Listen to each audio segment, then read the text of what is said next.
नमस्कार. मी चित्रा ताम्हणकर, पुणे.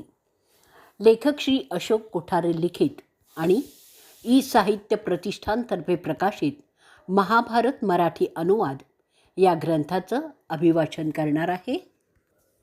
आपला खंड चाललेला आहे 6वा महाभारत सभापर्व, खंड पहिला. या खंडातील प्रकरणं खालीलप्रमाणे आहेत. सभापर्वातील पहिल्या भागातील पर्व, सभाक्रिया पर्व, लोकपाल सभाक्रिय पर्व, राजसूयारंभ पर्व, जरासंध वध पर्व, दिग्विजय पर्व, राजसूयिका पर्व, अर्घ्यहरण पर्व आणि शिशुपाल वध पर्व. आज आपण सभाक्रिय पर्व सुरू करणार आहोत. प्रिय वाचक हो, आदी पर्वानंतर सभापर्व सुरू होतं. त्यात किती प्रकरणं आहेत त्यांची यादी आपण पाहिली आहे. आता सभाक्रिया पर्वाला आपण सुरुवात करत आहोत. ओम असं बोलून नारायण आणि नर यांच्या पवित्र स्मृतीला स्मरून आणि माता देवता सरस्वतीचं स्मरण करून त्यानंतर जय असा घोष करून पुढील भागाचं वाचन करणार आहोत. वैशंपायन त्यावर बोलतात. त्या निर्जन अशा नदीच्या किनारी जिथे कृष्ण, अर्जुन आणि माया असुर एकत्र फिरत होते, तिथे माया असुर म्हणजे दानव पुन्हा पुन्हा अर्जुन आणि दामोदराचे आभार मानत असतो, कारण त्याला त्या दोघांनी खांडव वनातून जीवदान दिलेलं असतं. हा भाग आपण आधी पर्वात पाहिलेला आहे. तर माया असुर म्हणतो, अहो कुंतीपुत्र, तुम्ही मला या कृष्णापासून आणि अग्निदेवापासून सुद्धा वाचवलं नसतं तर मी त्यांच्या हाती मेलोच असतो. आता मला आज्ञा द्या की मी त्या उपकाराच्या बदल्यात तुमची कोणती सेवा करू. ते ऐकून अर्जुन त्याला प्रेमाने सांगतो, अहो श्रेष्ठ असुरा, तू आधीच सर्व उपकारांची फेड केलेली आहेस, त्यात हे असं बोलून भर घालत आहेस. तुझं कल्याण होवो, तू मुक्तच आहेस, तुला हवं तिथे तू जाऊ शकतोस, परंतु माझ्याशी नेहमी चांगला राहा, कारण आता आपण एकमेकांचे हितचिंतक झालेलो आहोत. ते प्रेमाचे उद्गार अर्जुनाच्या तोंडी झाल्यामुळे मायासूर बोलतो, तुम्ही जे सांगता ना तो तुमचा मोठेपणा आहे, परंतु मला मात्र वाटतं की मी तुमची आणखीन काहीतरी सेवा केली पाहिजे. तसं करण्यास परवानगी आपण दिली तर मी धन्यच होईन. मी दानवातील विश्वकर्मा आहे हे आपण जाणताच, म्हणून अहो पंडुपुत्रा, माझ्या किमयेचा उपयोग करून तुमच्यासाठी काही मोलाचं काम करण्याची मला इच्छा आहे. अर्जुन ते ऐकून त्याला सांगतो, एवढं जर तुला वाटत असेल ना तर तू या माझ्या मित्रासाठी म्हणजेच या कृष्णासाठी त्याला जे हवं ते करून दाखव, कारण ते माझ्यासाठीच केल्यासारखं होईल. आणि असं बघ, मी कधीही उपकाराची फेड वगैरे करून घेत नाही, कारण मी जे चांगलं काम करतो ते विधातेची सेवा या दृष्टीने करत असतो. मी कधी कोणा व्यक्तीची सेवा किंवा मदत करत नाही, त्यामुळे त्याची फेड घेणं अप्रस्तुतच ठरतं. आता वैशंपायन सांगतायत, अरे जनमेजया, मायासुराची ती विनंती ऐकल्यानंतर अर्जुन विचारात पडला आणि तो कृष्णाकडे पाहत राहिला. कृष्ण जो साक्षात या सृष्टीचा निर्माता त्यावर थोडं थांबून नंतर बोलला, आमच्या राजासाठी युधिष्ठिरासाठी तू एक सभागृह निर्माण करावंस. त्याची रचना वगैरे सगळं तुझ्या कल्पनेनुसारच असावं, परंतु ते सभागृह असं अद्वितीय झालं पाहिजे की मानवात कोणीही तसं दुसरं बनवू शकणार नाही. त्या सभागृहाची नक्कलसुद्धा करता आली नाही पाहिजे. असं केलंस म्हणजेच तुला समाधान मिळेल असं आम्हाला वाटतं. त्याच्या शिल्पात मानवी, दैवी आणि आसुरी प्रभाव व्यक्त झाला पाहिजे. आता वैशंपायन पुढे परत सांगतायत, अर्जुन आणि कृष्णाचं ते बोलणं ऐकल्यानंतर मायासुराला अत्यानंदच होतो. मायासूर ताबडतोब त्या दोघांना त्यांच्या कल्पनेतील सभागृहाची प्रतिमा हवेतच दाखवतो आणि ती पाहून ते दोघे संतुष्ट होतात. ती प्रतिमा एखाद्या देवांच्या सभागृहासारखीच होते. त्यानंतर कृष्ण आणि अर्जुन युधिष्ठिराची आणि मायासुराची ओळख करून देतात. युधिष्ठिर मायासुराचं त्याच्या योग्यतेनुसार सन्मानपूर्वक स्वागत करतो. ते औपचारिक झाल्यानंतर तो दितीचा मुलगा त्या सन्मानाने खूप आनंदित होतो. त्यानंतर तो माया त्या पांडवांना दानव वृषपर्व आख्यान ऐकवतो. त्यात त्याच्या घराण्याची मूळ कथा आहे. त्यानंतर तो थोडा विश्राम करतो आणि तो त्वरितच ते सभागृह प्रत्यक्ष उभं करण्याच्या कामाला सुरुवात करतो. शुभमुहूर्त पाहून त्यांच्या इंद्रप्रस्थातील एक सुयोग्य जागा निवडून, जी त्या पांडवांना सुद्धा आवडलेली आहे, पायाभरणीचा यज्ञ तो सुरू करतो. 1000 जाणकार ब्राह्मणांच्या शुभ हस्ते तो विधी संपन्न होतो. त्यांना अनेक दानं दिली जातात. निवडलेल्या जागेचा विस्तार 5000 चौरस हात एवढा असतो. आता त्या जागी एक भव्य अद्वितीय अशी वास्तू तो मायासूर उभी करणार असतो, जी वास्तू सर्व प्रकारच्या ऋतूत सुयोग्यच असेल. अशा रीतीने सभागृह पर्वातील सभाक्रियाचा पहिला भाग इथे संपलेला आहे. सभापर्व भाग दुसरा, सभाक्रिया पर्व पुढे चालू. वैशंपायन सांगतात की जनार्दन ज्याची सगळे पूजा करतात, खांडव प्रसाद बरेच दिवस मोठ्या मजेत राहिल्यानंतर आणि कुंतीपुत्रांचा भरपूर पाहुणचार अनुभवल्यानंतर स्वतःच्या पित्याला भेटण्यासाठी निघण्याचा विचार करतो. सगळ्या गोष्टींवर नजर ठेवून असलेला तो, ज्याची सगळीकडे पूजा करतात, युधिष्ठिर आणि कुंतीचा निरोप तो घेतो. कुंती त्याची आत्या असते म्हणून मोठ्या आदराने तिला वाकून वंदन करतो. कुंती त्याच्या माथ्याचं हुंगून चुंबन घेते, त्याला प्रेमाने मिठी मारते आणि त्यानंतर तो आपल्या बहिणीला भेटतो. त्यावेळी त्याचे डोळे अश्रूंनी भरतात. तिच्याशी तो काही प्रेमाच्या आणि हिताच्या मार्मिक गोष्टी सांगतो. मधुर बोलणारी त्याची बहीण खाली मान घालून ते सगळं ऐकते आणि तिच्या सगळ्या सोयऱ्यांसाठी तिचा निरोप त्याच्याकडे देते. तिला शुभेच्छा देऊन तो वृष्णी घराण्यात जन्मलेला नरहरी, द्रौपदी आणि पुरोहित धौम्य ऋषींना भेटतो. त्यानंतर तो सर्वज्ञानी अर्जुनाबरोबर कौरवांना भेटण्यास जातो. त्याच्या भोवती पांडव उभे असतात. त्यात तो इंद्रासारखा उठून दिसत असतो. तो त्याच्या रथाकडे जातो, ज्या रथावर गरुडाचं चिन्ह होतं. प्रवासास निघण्यासाठी ज्या निर्गमनाच्या विधी करायच्या त्या तो करतो. त्यासाठी तो प्रथम अंघोळ करतो, त्यानंतर कपडे घालतो आणि त्यानंतर त्याच्या योग्यतेचे दागिनेही परिधान करतो. त्यानंतर प्रथम ब्रह्माचं पूजन करतो, नंतर ब्राह्मणांचे आशीर्वाद घेतो. त्या ब्राह्मणांच्या गळ्यात माळा घालून त्यांना अत्तर लावून मंत्रोच्चार करून त्या ब्राह्मणांना वंदन करतो. तो विधी पूर्ण झाल्यावर कृष्ण त्या सगळ्यांचा निरोप घेण्यास तयार होतो. घराच्या बाहेर येऊन तो ब्राह्मणांना भांडभर दही आणि विविध फळं दान करतो. त्यानंतर धान्याचा शिधा देतो आणि त्यांना निर्गमनाच्या वेळेच्या शुभेच्छा त्याला देण्यास विनंती करतो. त्यांना आणखीन काही दानं करून त्याच्याभोवती प्रदक्षिणा घालतो आणि हे सगळं औपचारिक झाल्यावर कृष्ण त्याच्या रथात चढतो. त्या रथावर सोन्याचा मुलामा चढवलेला होता. त्याच्या ध्वजावर सुद्धा गरुडाचं चित्र होतं. त्याशिवाय रथात काही आयुध स्वसंरक्षणार्थ ठेवलेली होती. त्यात गदा, तलवारी, सुदर्शन चक्र, शारंग नावाचं धनुष्य बाणाचा भाता असे होते. त्याच्या रथाचे त्याचे आवडते 2 घोडे शैव आणि सुग्रीव तो कमलनयनी योग्य वेळ पाहून प्रवासाला सुरुवात करतो. त्याच्याबरोबर युधिष्ठिरसुद्धा त्या रथात चढतो आणि कृष्णाच्या सारथ्याला दारुकाला बाजूला करून स्वतः त्या रथाचं सारथ्य करण्यात बसतो. त्याबरोबर अर्जुनसुद्धा त्या रथात चढतो. अर्जुन हातात सोन्याचा दांडा असलेल्या चमराने कृष्णाला वारा घालतो. भीम आणि इतर पांडव, नकुल आणि सहदेव, ब्राह्मण त्यांच्या रथातून त्याला सीमेपर्यंत साथ देण्यासाठी निघतात. काही जबाबदार नागरिकसुद्धा त्यांच्या वाहनातून कृष्णाला सीमेपर्यंत पोचवण्यासाठी निघतात. ती मिरवणूक पाहता असं वाटत होतं की जणू काही गुरु निघाले आहेत आणि त्यांच्याबरोबर त्यांचे शिष्य जात आहेत. ते दृश्य दिव्यच होतं.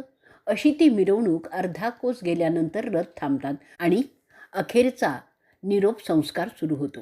कृष्ण अर्जुनाशी बोलतो, त्याला घट्ट आलिंगन देतो. युधिष्ठिराला नमस्कार करून मग भीम आणि शेवटच्या 2 भावांना सुद्धा आलिंगन देऊन त्याची रजा घेतो. ते पांडवसुद्धा त्याला मिठी मारतात. नकुल आणि सहदेव त्याच्या पाया पडतात. त्यानंतर कृष्ण त्या सगळ्यांना परत जाण्याची आज्ञा करतो आणि ह्यापुढे तो त्याच्या सारथ्यासह द्वारकेला निघण्यासाठी त्या मित्रांना आणि त्यांच्याबरोबर आलेल्या सगळ्यांना परत जाण्यास सांगतो. त्याआधी कृष्ण युधिष्ठिराच्या पाया पडतो, परंतु त्यामुळे ओशाळलेला युधिष्ठिर त्याला चटकन उठवतो आणि मिठी मारतो. त्याचा माथा हुंकतो.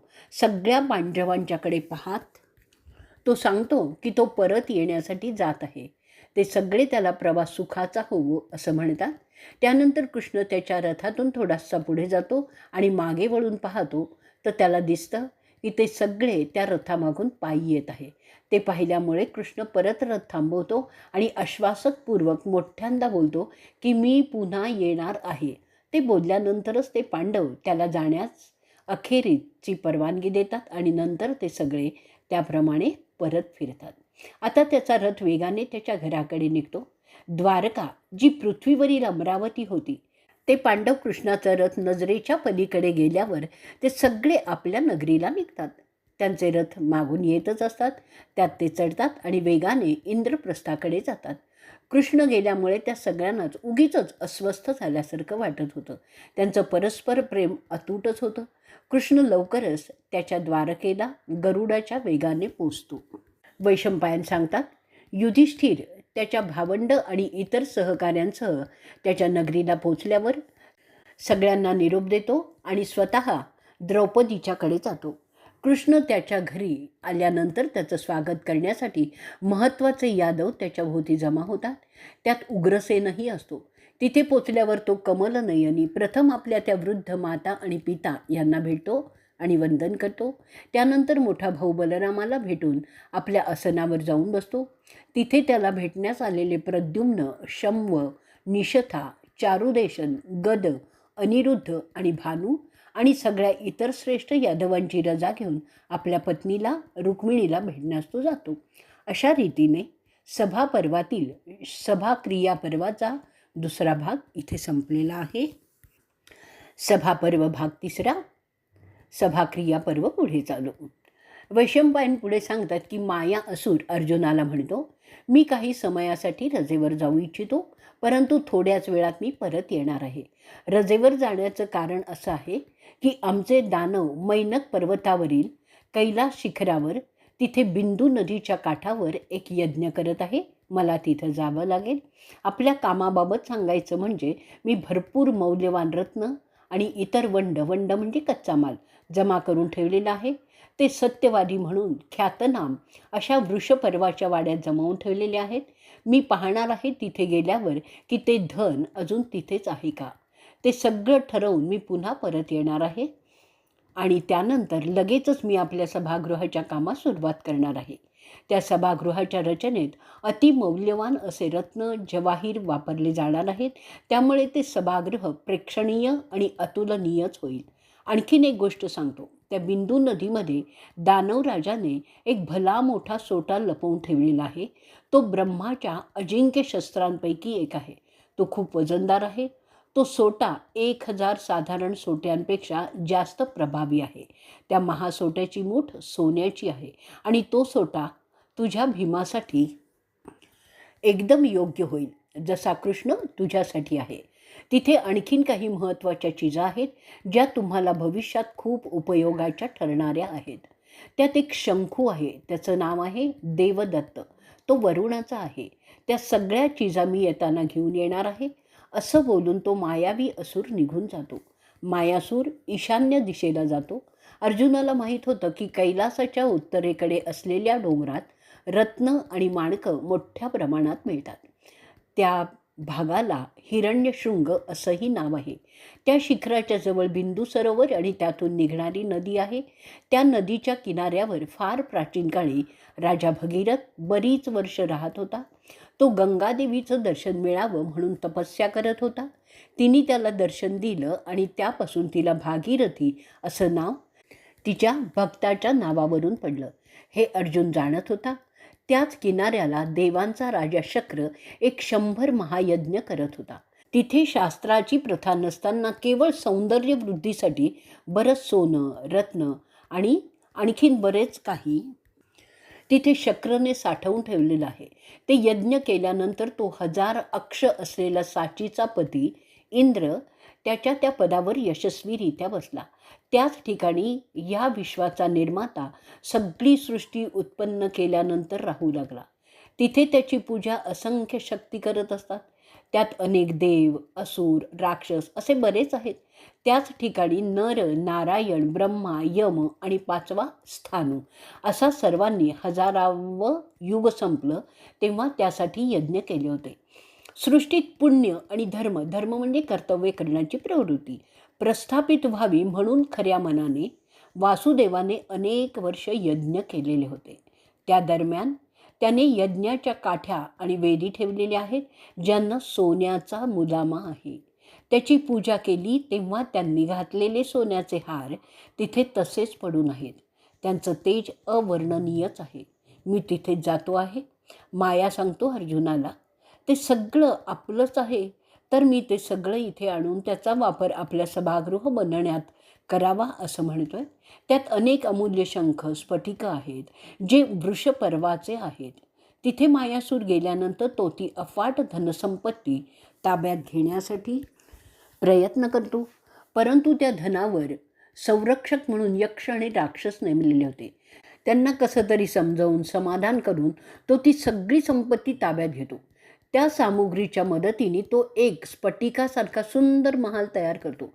त्यामध्ये योग्य जागी योग्य अशा रीतीने ती आणलेली रत्न, माणकं, सोनं वगैरे काही बसवून त्या सभागृहाचं सौंदर्य द्विगुणित करतो.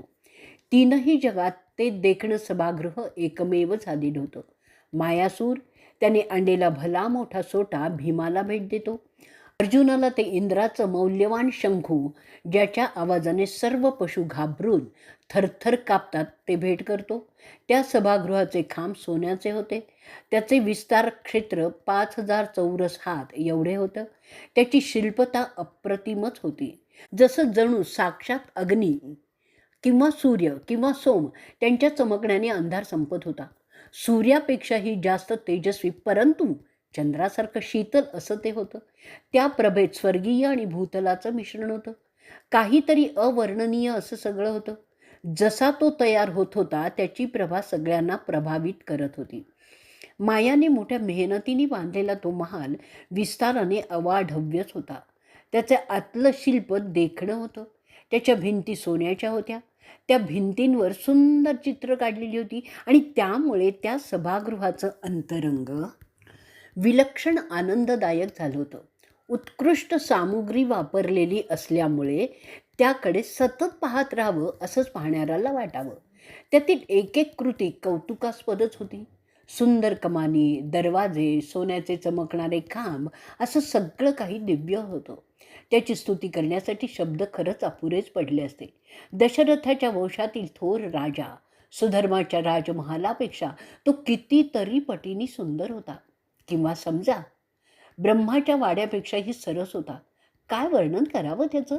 त्या कामात त्याला 8,000 किंकर जातीचे राक्षस मदत करत होते आणि तेच त्यांचं संरक्षणही करत होते. ते राक्षस आकाराने प्रचंड होते. त्यांच्या शक्तीचं काय सांगायचं. त्यांचे डोळे लालबुंद होते. त्यांचे कान लांब आणि टोकदार, जसे राक्षसांचे असतात तसेच होते. पाहणाऱ्याला भीतीने कापरच उठत असे. ते राक्षस आकाशातूनच त्या वस्तूंवर नजर ठेवून असत. त्या महालात एक नितळ पाण्याचा हौद त्यांनी तयार केला होता. त्यातील पाण्यात सुंदर रत्नजडित कमळं, त्यांच्या बाजूला भली मोठी पानं त्याला सुशोभित करत होती. त्या हौदात विविध जलपक्षी खेळत होते. त्याशिवाय त्यात विविध सुंदर मासे, सोनेरी कासवं असे बरेच काही प्राणी त्याची शोभा वाढवित होते. त्या तलावातून उतरण्यासाठी एक सोन्याचा जिना वळसे घेत बाहेर येत होता आणि त्या हौदाचा परिसर संगमरवरी स्फटिकांनी बांधलेला होता. त्या प्रशस्त हौदाच्या कडांनी लावलेली फुलांची रोपं तिथे वावरणाऱ्या मंद झुळुकीने डुलकत होती. त्या हौदाच्या बाजू आणि इतर भिंती रत्नजडित केलेल्या होत्या. सभागृहाच्या सभोवार सुंदर दिसणारी उंच झाडं लावलेली होती. त्यांची हिरवळ, त्यांची फुलं असं सर्वच काही विलोभनीयच होतं. त्यातील काही वृक्षांच्या राळीमुळे मंदसा सुगंध असमंतात पसरत होता. त्या मुख्य हौदाशिवाय आणखीन काही लहान लहान तलाव त्यांनी बांधलेले होते. त्यात सुंदर काळी आणि शुभ्र हंस बागडत होती. त्याशिवाय चक्रवाघ, करंदव जातीचे पक्षीसुद्धा तिथे पाळलेले होते. एकंदरच त्यांच्या वावरण्यामुळे तो सबंध परिसर आनंददायकच झालेला होता. त्या विविध तलावात वाढत असलेल्या निरनिराळ्या प्रकारच्या कमळातून येणाऱ्या परिमलामुळे वातावरण अगदी आल्हाददायक होत होतं. त्या परिसरामुळे पांडवांच्या आनंदात भर पडेल असं सगळं काही होतं. मायासुराने तब्बल 14 महिन्यात तो बांधून पूर्ण केलेला होता आणि त्यानंतर ते सभागृह बांधून पूर्ण झाल्याची वर्दी तो युधिष्ठिरा राजाला देतो. अशा रीतीने सभागृह पर्वातील सभाक्रिया पर्वाचा 3रा भाग इथे संपलेला आहे. सभापर्व भाग 4, सभाक्रिया पर्व संपलं. वैशंपायन सांगतात, त्यानंतर तो राजा युधिष्ठिर त्या सभागृहाच्या महालात प्रवेश करण्याचा मुहूर्त येतो. त्याआधी 10,000 ब्राह्मणांना तो दूध भात आणि त्यावर तूप, फळं, कंदमुळं, डुकराचं मांस, गोमांस आणि त्यावर लोणी आणि मध असा शिधा देतो. असा शिधा देऊन तो महान राजा त्या अनेक देशातून आलेल्या ब्राह्मणांचे आशीर्वाद घेतो. त्या परदेशातून आलेल्या ब्राह्मणांनी त्यांच्या देशातून तिळात मुरवलेली जिवंतीची भाजी म्हणजे हिमालयातील एका वनात ही सापडते. वीर्यवर्धक म्हणून आयुर्वेदात ती वापरली जाते. करंटोलाची भाजी आणि भात, त्यावर लोणी ह्याचं प्रसाद आणि त्याचबरोबर इतर त्यांच्या देशात सापडणाऱ्या प्राण्यांचा मांसाहार आणि शिजवलेले खाद्यपदार्थ आणलेले होते. त्याबरोबरच सातूच्या भाकरी देखील होत्या. रिवाजानुसार ते सगळं राजाला देण्याचा विधी संपन्न होतो.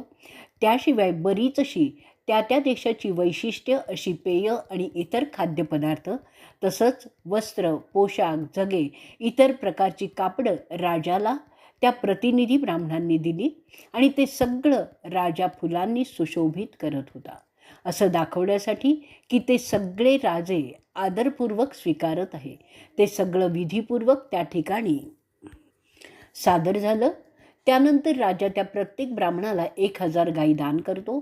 त्या आदरातिथ्यामुळे प्रसन्न झालेले ते सगळे ब्राह्मण उद्गारतात, अहो भरता, काय हा शुभ दिवस आहे बघा. त्यांचा एकत्रितपणे तो केलेला उद्गार एवढा मोठ्यांदा झाला की तो स्वर्गात पोचला. ते सगळं झाल्यावर तो राजा नवीन बांधलेल्या सभागृहात प्रवेश करतो, वास्तुदेवांची पूजा करतो. सुश्राव्य कवनं आणि प्रसन्न करणाऱ्या सुगंधाचा उपयोग त्यात केला गेलेला आहे. त्यानंतर करमणुकीचे कार्यक्रम सुरू झाले. त्यात मल्ल, नकलाकार, लढवय्ये, स्तुतिगान करणारे भाट असे सगळेच राजाची स्तुती त्यांच्या वैशिष्ट्यपूर्ण पद्धतीने गाऊन आणि नाचून करायला लागले. राजाचं स्वागत त्या नव्या सभागृहात केलं जात होतं. युधिष्ठिर त्याच्या 4 भावंडांच्या बरोबर जसा इंद्र स्वर्गात मिरवतो तसेच मिरवत होते. त्यांच्यासोबत पाहुणे राजे जे त्या सोहळ्यासाठी आमंत्रित होते. काही निरनिराळ्या प्रांतातून आलेले थोर ऋषी बसलेले होते. त्या ऋषीत असित, देवल, सत्य, सर्पमाळी, महासीर, अर्ववसू, सुमित्र, मैत्रेय, शुनक, वली, दल्व्य, स्थूलशिर, कृष्णद्वैपायन, शुक, सुमंत, जैमिनी, पैल, व्यासांचे शिष्य, तित्री, याज्ञवल्क्य, लोमहर्षणा, त्यांच्या पुत्रासह अप्सोहर्ण्य, धौम्य, अणिमांडव्य, कौशिक, दमनोष्णिश, त्रैवल्य, पर्णद, वरायनुक, मौंजय, वायुभक्ष्य, परासर्य, शरीक, वालीवक, सिलीवक, सत्यपाल, कृतश्रम, जतुकर्ण, शिखावत, अलंव, पंजतक, महान पर्वत, महान मुनी मार्कंडेय, पवित्रपानी, सवर्ण, भालुक, गलव, जंगबंधू, रैभ्य, कोपवेग, भृगु, हरिवभ्रू, कौंडिन्य, वभ्रूमली, सनातन, काक्षीवत, अशिज, नचिकेता, औशिज, गौतम, पैंग, वरह, कुक्कुर, वेणुजंघ, कलप आणि कथ अशा सगळ्या उच्च परंपरा असलेल्या घराण्यातील वंशाचे ऋषी ते होते. त्यांचं वेद आणि वेदांगाचं अध्ययन पूर्ण होतं. त्यांचे पवित्र नियमांचं ज्ञान आणि त्यातील व्यासंग विशेषच होता. पवित्र, व्रतस्थ असे ते सगळे ऋषी युधिष्ठिराला शुभेच्छा देण्यासाठी उभे झाले. त्यांच्या पवित्र बोलण्यामुळे राजा प्रसन्न झाला. त्या उद्घाटन सोहळ्याला जे क्षत्रिय आणि राजे हजर होते त्यांची नावं अशी आहेत: प्रसिद्ध मंजुकेतू, विवर्धन, संग्रमाजित, दुर्मुख, उग्रसेन, कक्षसेन, पृथ्वीचा राजा, अजिंक्यक्षेमक, कमथ, कंबोजचा राजा, महारथी कपन ज्याच्या धसक्याने यवनांचं धाबं दणाणलं होतं, जसे कालकेय असुरांचं इंद्राच्या वज्रामुळे झालेलं होतं, जटासूर, मद्रकाचा राजा, कुंती, किराटांचा राजा पुलिंट, अंगदेशाचा राजा, वंगदेशाचा राजा, उद्धरचा राजा पंडरा, अंधक, सुमित्र, महाशत्रुघ्न शैव, सुमन दुसरा, किरीटांचा राजा, यवनांचा राजा चनुर, देवरथ, भोज, भीमरथ, कलिंगाचा राजा श्रुतयुद्ध, मगधचा राजा जयसेन, सुकर्मन, चेकितन, पुरु, केतुमाता, वसुदन, वैदेह, कृतक्षण, सुधर्मन, अनिरुद्ध, बलाढ्य श्रतायू, अजिंक्य अनुपराजा, देखणा कर्मचित, शिशुपाल त्याच्या मुलाबरोबर आला होता. कुरुशचा राजा, त्याशिवाय वृष्णी घराण्यातील शूरवीर आणि देखणी तरुण मंडळी, ज्यामध्ये उल्लेख करण्यासारखे आहेत अहुक, विप्रीथू, सदा, शरण, अक्रूर, कृतवर्मन, शिनीचा मुलगा सातक्य, भीष्मक, अंकृती, द्युमत्सेन, सोमक घराण्याचे धनुर्धार यातील प्रमुख कैकेय, यज्ञसेन असे महापराक्रमी क्षत्रिय आमंत्रित होते आणि ते सगळे आवर्जून हजरच होते. त्याशिवाय अर्जुनाच्या मार्गदर्शनात तयार झालेले भरपूर तरुण क्षत्रिय हरणाच्या कातड्याची वस्त्र परिधान करून तिथे आले होते. ते युधिष्ठिराच्या भोवती पहारेकऱ्यासारखे आदरपूर्वकच उभे होते.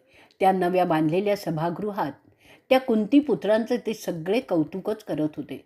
वृष्णी घरातील रुक्मीचा पुत्र प्रद्युम्न, शंभ आणि सातक्कीचा युयुधान तिथे होते.